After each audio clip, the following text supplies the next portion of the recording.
first thought when somebody mentioned stormwater was stormwater who? I had no clue. With my past life experiences, I had no clue what stormwater was, what it meant, and even what it meant to be a good neighbor to the folks around us. What I know about stormwater drainage, I'm sure most other people will agree with me on this. You see the grates in the road, you see the water going down in it, and it probably just goes right into the rivers, streams around town. And I never really thought much about the water running off the parking lots at the mall. I never really thought much about water running down the street into the catch basins and so forth. But began to realize that water coming off pavement and off buildings was not pure water. We usually think of rainwater as pure water, but it wasn't at all. If you look in the typical landscape mosaic of rural Maine during an average rain event, probably about 50% of that rainfall actually soaks into the ground. And another 40% of it either evaporates through evaporation or evapotranspiration through trees and vegetation pumping moisture into the atmosphere.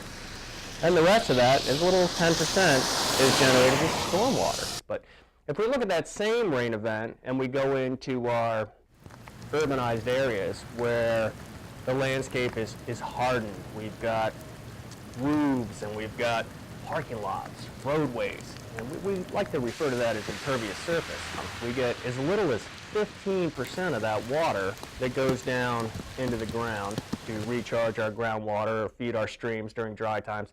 55% of that water, approximately, runs off as stormwater. Stormwater basically acts as a broom, so when we have these impervious surfaces, what they do is they hold pollutants and causes a whole host of problems for water quality. Many people believe that the city treats all the stormwater that enters the collection system, when in fact that's not the case. We do treat some stormwater down here at the wastewater treatment plant, but the most of it is collected in a stormwater collection system, and it does make its way to the small streams that run through the city, plus the Condescate stream and the Penobscot River. So as a result of increased regulatory requirements, the city needs to address the impairments in these streams. The city has 6 urban impaired streams. What this means is that they don't meet water quality classifications set by the state legislature and enforced by the Maine Department of Environmental Protection.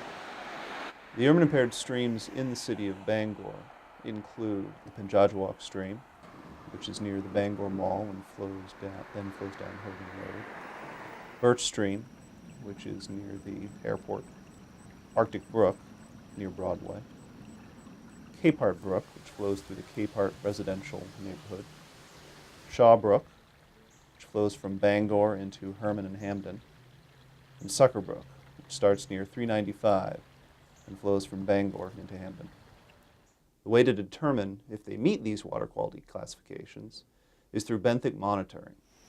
This is by seeing whether small insects that don't tolerate pollution well are able to survive in the stream. What we want to do here is we want to get an idea of the overall structure of the community. There are certain species that are very tolerant of pollution and intolerant of pollution, and it's useful to know what those are on an individual basis. But for the most part, we want to see the community as a whole. The higher the number of different kinds of insects we have, typically the better the water quality and the better the habitat quality. Doesn't look like much, but chances are there's probably there's probably well over 100 organisms in there. Most of them are insects that are so small that we can't identify them without mounting them on microscope slides and looking at them at very high magnification, and they're in there clinging to that vegetation and the leaves and things like that. What we really would love to find are mayflies and stoneflies. Stoneflies in particular are one of the groups that really is intolerant of polluted conditions. They don't tolerate low oxygen. They don't tolerate high levels of organic material. When you find stoneflies, especially when you find multiple species of stoneflies, that's a sign that the water quality is pretty good. The state and federal governments require us to create a watershed management plan for each of our urban impaired streams. These have to detail how we will improve water quality in that stream. Some of the things that need to be included in these watershed management plans include education and outreach activities, public participation through use of rain barrels and rain gardens, elimination of improper discharges to the streams, maintenance activities like street sweeping and catch basin cleaning, and stormwater management structures like detention ponds, porous pavement, tree box filters, and vegetated swales. We currently have watershed management plans for the Penjajawak and Birch streams, and one that's been created but not yet approved for Capehart Brook. We still need to put together watershed management plans for our other 3 urban impaired streams. Once a plan has been accepted by the state, Department of Environmental Protection, and US EPA, is to implement the plan.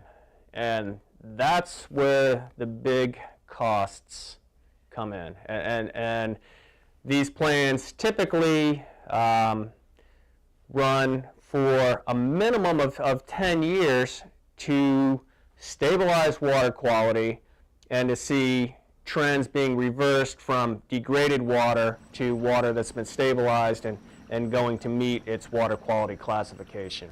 I began to realize that in order to have clean water in this city, that it soon became connected with a question of money. Something, someone, somehow is going to have to pay for making sure that our streams in the Penobscot River and so forth, Kenduskeag, stayed clean. It became apparent that we really had 3 choices. One choice was to do nothing. Very tempting. Just ignore the whole thing, it'll go away. The regulators would probably file lawsuits in order to force the City of Bangor to clean up its water. We obviously don't want to go there. They would be in control of the situation and not us. That's not the Bangor way. A second choice was to make it part of our tax structure. There are a couple of problems with simply raising taxes to pay for the stormwater work we need to do.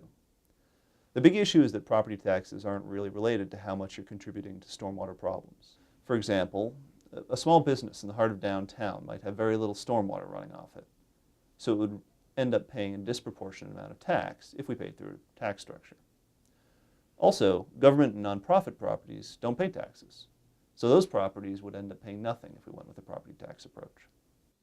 And the third choice was to create a utility that would function much like the water district, the sewer district. It seemed to be the fairest way to include all sectors of our society, but still keep it in Bangor's hands, which to me was imperative. I don't want somebody else deciding my future. I don't want somebody else spending my money. Those of us who live in Bangor know best how to do things for the City of Bangor. These requirements will cost money for municipalities. So one of the approaches we've tried to do is, again, meet the minimum requirements of the permit, but think proactively.